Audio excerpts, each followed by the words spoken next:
Hello, I'm Paul Beckwith. In the last video, I talked about a UN report that came out late last year called the Emissions Gap Report. And this is another report along the same vein that came out late last year by the UN, and it's called the Adaptation Gap Report 2023.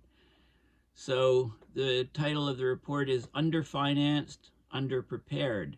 Inadequate investment and planning on climate adaptation leaves the world exposed. So I just wanted to bring this report to your attention and talk about some of the highlights of it in this video.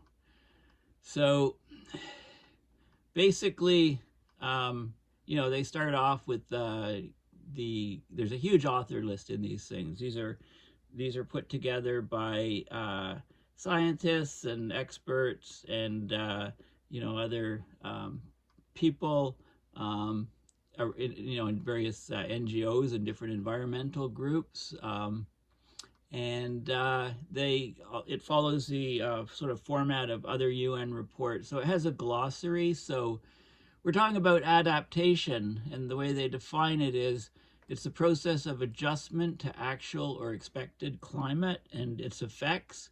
So in human systems, adaptation seeks to moderate or avoid harm or exploit beneficial opportunities. So in some natural systems, human intervention may facilitate adjustment to expected climate and its effects. So there's huge costs from if we want to do adaptation, and there's also a huge gap. So the adaptation gap is the difference between the actually implemented adaptation and a societally set goal, determined largely by preferences related to tolerated climate change impacts and reflecting resource limitations and competing priorities. That's how they talk about. So they talk about a hard adaptation limit. Sea levels rising, you live on the coast, often no adaptive actions are possible to avoid intolerable risks. The coast is toast, you just have to retreat from the coast. Soft adaptation limits are the ones where there's options currently not available to avoid intolerable risks through adaptive action, but throwing more money, maybe some new technology can actually push those limits back. So of course, the adaptive capacity, it's the ability of systems, institutions, humans, and other organisms to adjust to potential damage, to take advantage of opportunities, or to respond to consequences. It's interesting baseline because they say alternative interpretations of the reference conditions can give rise to multiple baselines, right? Baselines can always creep and always shift. And that mechanism is often used fraudulently, I would say, to hide or downplay effects of climate change. There's also, so we talk about risk, we talk about a hazard, right? You have some sort of hazard. It's a natural or human-induced physical event or trend. It may cause loss of life, injury, or other health impacts, as well as damage and loss to property, infrastructure, livelihood, service provision, ecosystems, and environmental resources. Okay, so it's a hazard. It's it's a hurricane, it's a drought, it's a heat wave. The risk is the hazard times the consequences of if the event actually happens, or the impacts. So the impacts are the consequences of the risks on natural and human systems, where risks result from the interactions of climate-related hazards like extreme weather and climate events. Exposure, how many people are exposed to the hazard, and vulnerability, are the people exposed to the hazard resilient, or are they just vulnerable? Okay, the impacts are basically effects on lives, livelihoods, health and well-being, ecosystems and species, and all these other things, right? So the impacts are basically the consequences. Now, loss and damage, we talk about adaptation a lot, or at least the UN does. It also talks about mitigation. There's also loss and damage is like the third leg of the triad, if you like. So there's not an agreed definition of loss and damage, but the IPCC They basically uh, say, you know, treat loss and damage as that which you can't adapt for, you can't mitigate for, so you have inevitable losses and damages, and so it's a whole separate category that people are trying to fund, and this is what the COP in Lima, not Lima, the COP in Egypt, just not this one that just finished in Dubai, but the previous year in Sharm el Sheikh, Egypt, was all about loss and damage. I'm sure we'll see a complete COPs soon about carbon dioxide removal and about solar radiation management. It can't be too soon. Maladaptation is also possible, and that's when what you do to adapt actually makes things worse. So those are actions that may lead to increased risk of adverse climate-related outcomes, including increased vulnerability to climate change, diminished welfare, increased greenhouse gas emissions now or in the future. It's an unintended consequence, basically. Okay, so residual risk is basically risk that can't be covered off. It's associated with loss and damages. And, risk is really, it's the hazard interacting with people, right? Via impacts on people, and the effect of the result depends on the vulnerability, the preparedness, the resilience of people that are exposed to the hazard. Okay, so they use these definitions. So what's this report all about? Well, they talk about the huge gap. Okay, there's a huge gap between what adaptation measures are needed and the money that is available to go into adaptation, at a global level. So they talk about the political and scientific context, what the science says on new challenges for adaptation, like cascading negative effects, compounded negative effects, global progress or lack of progress on adaptation planning, in also separate sections on least developed countries and small island states. Then some of the implementation, and a huge finance gap. And then because we just can't adapt to many things, so loss and damages and the concepts of loss and damages. So sort of high level stuff. I'm just going to look at some of the figures, and this is what the report's all about. So of course climate change is yet again, this report came out at the end of 2023, summarizing 2023, and it was put out around the time of the COP or just before the COP in Dubai. So climate change grew more disruptive and deadly. Temperature records toppled globally and regionally. Storms, floods, heat waves, and wildfires caused devastation. So basically, the intensification of all of these climate impacts tells us two things. The world must urgently cut greenhouse gas emissions, and it must increase adaptation efforts. But neither of those things is happening. Okay, so the report basically looks at the details of financing to cover adaptation.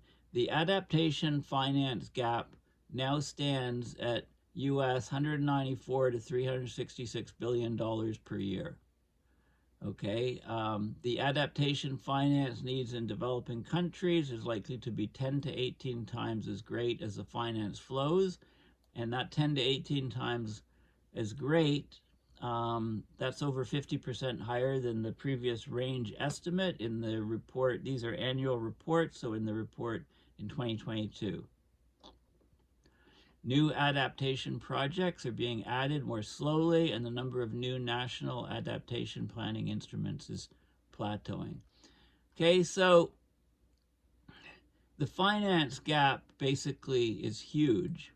There's just not enough money because there's growing needs for money for adaptation, and there's also there was also actually declines of adaptation finance or money flowing to developing countries. It declined 15% in 2021. It's only about 21 billion US.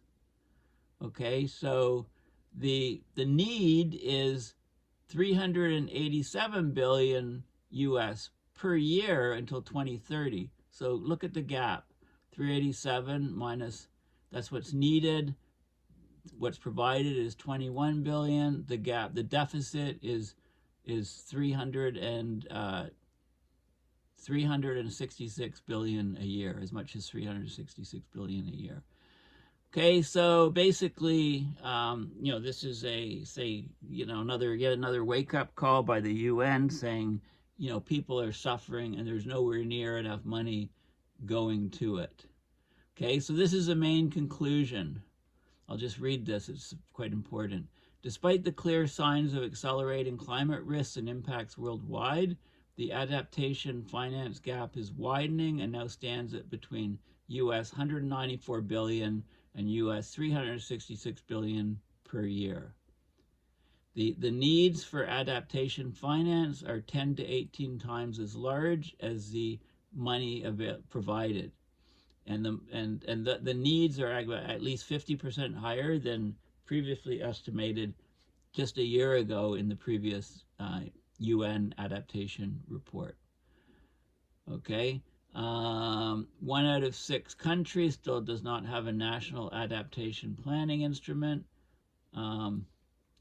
Okay, so countries don't even have plans to adapt. Of course, global temperatures and climate impacts and risks continue to rise. So this highlights the urgent need for rapid acceleration of global adaptation action. Okay, so they show, most people are aware of this sort of thing. This is the temperature rise, global surface temperature change relative to 1850 to 1900, that baseline. And here's where we are right now. And this is the different climate scenarios, and we're heading on this dark red one. We're already, they don't put vertical lines, so it's hard to eyeball the scale, but we're already at 1.5 Celsius right now. And this is the risks. The risks are, present day risk levels here. This would be a low emission scenario, still far exceeding the risks. And the high emission scenarios, which we're heading on, the risks are huge. So this would be the risk level without adaptation. If we adapt, we can lower the risk level down to about here. These are only temporary measures, right? Climate continues to accelerate. And this would still be the residual risk, the risk left over after adaptation. Okay, so things aren't just happening anywhere near as fast. And there's different planning. This is various countries, a number of countries that had some first, that they had reports for quite a while and action on adaptation. And then the next installment came along, and then the third year another year came along, and then the fourth year came along. There's just, there's just, countries have adaptation plans, but there's a lot of them don't. Okay, and people in those countries suffer because there's almost no preparation for what's coming down the pipeline with climate change. The progress in adaptation implementation in developing countries is plateauing. Okay, so it should be increasing, but it's still plateauing. This is a number of adaptation projects, and you saw it peaked up here, and then it's been sort of floating around, and this is the cumulative 5-year moving average increase. This is the total value of projects per year. So there's fewer projects, but some of them are getting more funding. That's what that's showing. Okay, but there's still this huge gap. This is the adaptation financing needs, US 387 billion per year, each year up to 2030. This is the modeled costs, so somewhere between these two numbers is the actual financing needs. This is what we're putting in. 21 billion in 2021, way too low. They're planning on doubling that number, but it's still going to be, there's a huge gap here. We've got the gap's estimated at US 194 to 366 billion per year. So the costs of adaptation and the finance needs are 10 to 18 times as much as the current situation. And like I said, this number has increased 50% over the report last year in 2023. Okay, so there's also a lot of gender inequality. So they're working on gender. Women are disproportionately hit hard by climate change, especially in developing countries. So gender equality and social inclusion are inadequately included in the adaptation finance needs and flows. Okay, so they identified what needs to be done in order to try to close up the gap a bit. These are some of the approaches to bridge the adaptation finance gap. So we've got international public adaptation finance from government. There's domestic expenditures on adaptation. We need more private sector funding, especially from oil companies that are creating the problem. We need more funding to small and medium enterprises. We need to reform the whole global financial system. There's always money for wars, never money for this sort of thing.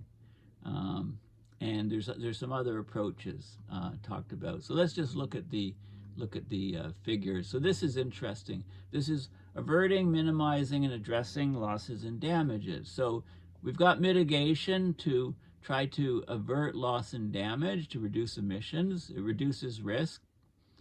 We've got adaptation. It reduces risk as well, minimizes loss and damage.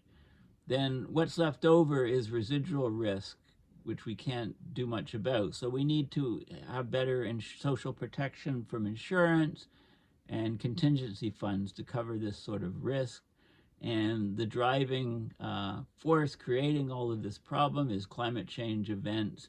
Now, we can talk about extreme events or slow onset events. So extreme events like storms, typhoons, cyclones, extreme drought. And then the slow onset events, things that take longer, like rising sea levels, ocean acidification, glacial melt. Heat waves, floods, and wildfires are extreme events. So we can distinguish on the time scale of the events. Loss and damage, funding, it goes to emergency response systems, rebuilding funds, relocation support for people that just lose their homes and it's on a floodplain, you don't want to rebuild there. Livelihood programs, retraining people, getting jobs, and social protections. Okay, so basically, it's a very detailed report. Like I said, I'm just going to pick out diagrams and have a look here. So we've seen this guy already in the executive summary.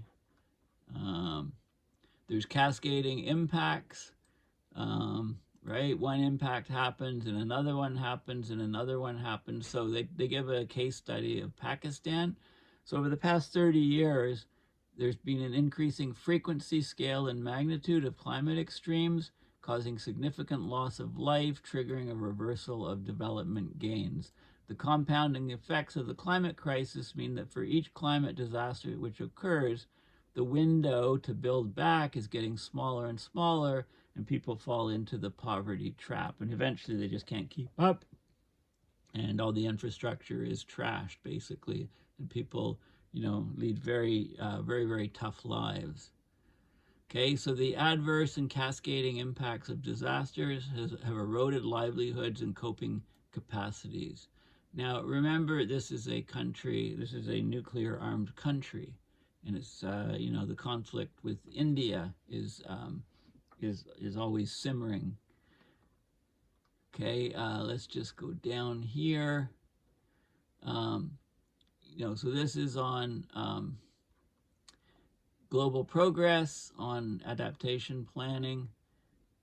So at present, 85% of countries around the world have at least one national level adaptation planning instrument. like a policy, a strategy, or a plan. So we need to move to complete coverage, 100%. We need implementation of these plans, and in order to do that, we need greater access to finance. Okay, of the 15% of countries that don't have a national planning instrument, just half of them are in the process of developing one. The other half have kind of given up. 25% of countries have legal instruments, laws, and acts that require national governments to prepare a national adaptation planning instrument. There's a huge gap. So the Adaptation Gap Report, which is what this is, has been coming out every year to look at these things. And we need monitoring and evaluation to look at the effectiveness of the methods, right? If we do some adaptation, did it work? Did it not work? Least developed countries and small island developing states, SIDS, are, there's special emphasis on them because they're likely to lose their entire countries to sea level rise in the latter case. Okay, so let's have a look. So this is the number of countries, and this is the global progress in adaptation planning, and the different instruments. I showed you this plot already. This is the different stats on effectiveness or non-effectiveness of different countries and different aspects of adaptation. I'm not going to go into those details. Let's just pick out some of the figures. Case study, closing weather and climate gaps. Well, I talked about the importance of combining for the health report I recently talked about using the weather and climate data with the health system, for example, to help people out. I showed you this plot already. This is the sectoral focus of adaptation actions reported in adaptation communications. So what different sectors of the economy are being, is money going to for adaptation? Agriculture and livestock, 19%. Biodiversity and ecosystems, 19%. Transport, 12%. This is across different sectors, almost a third. It has multiple sectors. And then you have water security, human health and well-being, fisheries, forestry, and energy, and other things, multiple. Okay, so the vulnerability of different groups is being looked at. Some groups are extremely vulnerable, like farmers, for example. Women are extremely vulnerable compared to men. And many of the professions like fishery, indigenous, herders, youth, they're all separated in terms of vulnerability, right? There's a lot of difference in vulnerability. Okay, let's just keep going because there's some interesting stuff I want to get to. This is the estimated cost of adaptation for developing countries by sector here. US billions per year in different sectors. The division, like coasts, a big chunk, river flooding, infrastructure, agriculture, fisheries and marine, health, early warning and social protection, terrestrial biodiversity. Look at that, almost nothing. Little tiny sliver. This is by different countries or regions, and this is high income versus low income countries and so on. Okay, what's this? This is distribution by world regions and different sectors. Okay, the different sectors. So how much money is estimated that needs to go into these? Climate financing, different regions and how much money they're getting, and the gap in different regions. What's this? Finance commitments. Okay, there's a couple. I'm looking for some specific images, grants, loans, different financial instruments.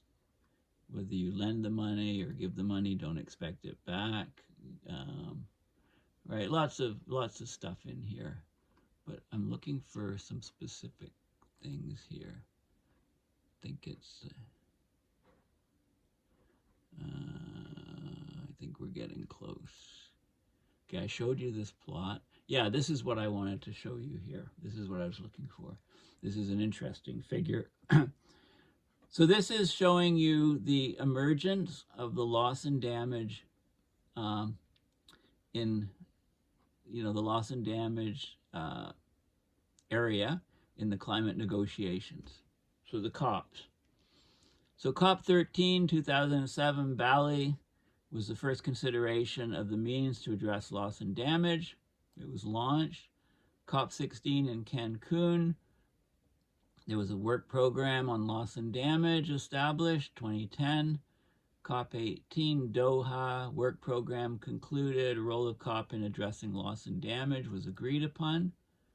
COP 19 Warsaw, there was something called the Warsaw International Mechanism, an executive committee, EXCOM, established on loss and damage. And then we get to COP 20 in 2014, and Beckwith enters a picture because that's my first COP, where I was coerced into wearing a polar bear suit and walking around the COP handing out leaflets with Stuart Scott, who gave me air miles to go to that conference, so my first introduction to COP. And of course, I went to Paris the next year, which was the big one, COP 21, 2015. So there was Article 8, avert, minimize, and address loss and damage. Clearinghouse for risk transfer and force on displacement mandated. The Paris Agreement. So they started to think seriously about loss and damage. I skipped a couple COPs. Marrakesh, they did make some improvements or advancements on loss and damage. COP 23 I skipped too. That was in Bonn, but Fiji was the ownership country of the COP, or the the organizers of that COP, but it was in Bonn. And then Poland. So I guess I missed 3 COPs, Katowice, Poland. And then Santiago. It was supposed to be in Santiago, but it was canceled in Santiago. Madrid took it up. And there was further advancements on the loss and damage. Glasgow, more dialogue and stuff on it. I was at that COP. And then Sharm el-Sheikh was the big one for loss and damage. There was a decision to establish the loss and damage funding arrangements and fund, and different, buy-in from all these different countries on loss and damage. And I was at that one, and they don't have the Dubai, the COP 28. So anyway, I kind of like this figure. It's kind of neat. And yeah, so here is some. There's also, we often mostly focus on dollars, right? Especially when we talk about loss and damage. So we focus on the economics. So there's income in agricultural production, business operation, tourism, that are harmed and are part of loss and damage. There's physical assets, infrastructure, property damages, again, economic losses. But there's also loss and damages to society. There's non-economic. So indigenous knowledge, societal cultural identity, cultural heritage, a lot of that can be lost. And you can't really put it in monetary terms. It's non-economic. Individuals, lose their life, their health, their ability to go places and move, human mobility. And the environment, loss of biodiversity, ecosystem services. Okay, those can be considered, it's hard to put a price tag on those. And this is due to all these extreme weather events, droughts, floods, heat waves, storm surges, tropical cyclones. These are the extreme weather events, the abrupt events, things that happen very quickly. And there's also a category for more slow onset events. So sea level rise, increasing temperatures, land and forest degradation, desertification, ocean acidification, loss of biodiversity, glacial retreat. So slower onset event. So that's an interesting, another interesting figure. And there's identification of studies that have looked at climate finance needs for loss and damage. So there's basically they do research, and they summarize the latest peer-reviewed science on climate financing, and how much we're owing to undershooting countries of the global south for the appropriation of their atmospheric fair shares.